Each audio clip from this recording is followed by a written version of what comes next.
வெக்கமாவே இல்லையாக்கா அப்படின்னு போட்டிருக்காங்க. இதுல வெக்கப்படுறதுக்கெல்லாம் எனக்கு ஒண்ணுமே கிடையாது. I was bold enough to come. Vaishnavi இது நீங்க பாத்தீங்களா? அதிகமா அதுதான் போட்டுட்டு இருக்காங்க. என் பேரே மாறிடுச்சு. 1,00,000 பேர் அன்ஃபாலோ பண்ணியிருக்காங்க. அன்ஃபாலோ பட்டன் நிறைய இருக்கு. அஃப்கோர்ஸ் அன்ஃபாலோ பண்ணது எனக்கு ரொம்ப சந்தோஷம் தான். ஏன்னா பெண்களை இவ்வளவு கேவலமா ட்ரீட் பண்ணக்கூடிய, இவ்வளவு கேவலமா பேசக்கூடிய ஆட்கள் எனக்கு ஃபாலோவர்ஸ்ல வேண்டாம். தயவு செஞ்சு இறங்கிருங்க அப்படிங்கறத என்னோட நானே ரெக்வஸ்ட் ஆகிக்கிறேன். தயவு செஞ்சு வந்துட்டு பெண்களை இழிவா பேசக்கூடிய நிலையில இருக்கிறவங்க யாருமே என்னோட அக்கௌண்ட்ல இருக்க வேண்டாம் அப்படிங்கறதான். பொய்ஷ்ணவி கூப்பிடுறாங்க, நல்லாதான் இருக்கு. ஓகே, ஸோ இந்த மாதிரி லைக் ஒரு நெகட்டிவ் சைடு இருந்தாலும் சென்சிபிளா சொல்ற நிறைய பேரும் இருப்பாங்கல்ல கமெண்ட்ல. எனக்கு நிறைய இன்பாக்ஸ்லயும் மெசேஜஸ் வர்றது உண்டு.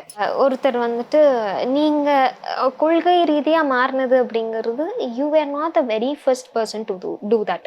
இதுக்கு முன்னாடி இருந்த நிறைய அரசியல் தலைவர்கள் கொள்கை ரீதியா மாறுபட்டிருக்காங்க அப்படிங்கிறது தான் உண்மை.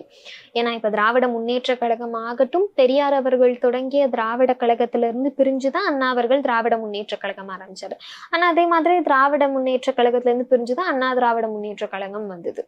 ஸோ கொள்கை வேறுபாடு அப்படிங்கிறது யாருக்கு எப்ப வேணா வரலாம். ஸோ இது வைஷ்ணவி புதுசா ஒரு விஷயத்தை இம்ப்ளிமெண்ட் பண்ணியிருக்கேனா அப்படின்னு கேட்டா அது இல்லை அப்படிங்கிறதான்.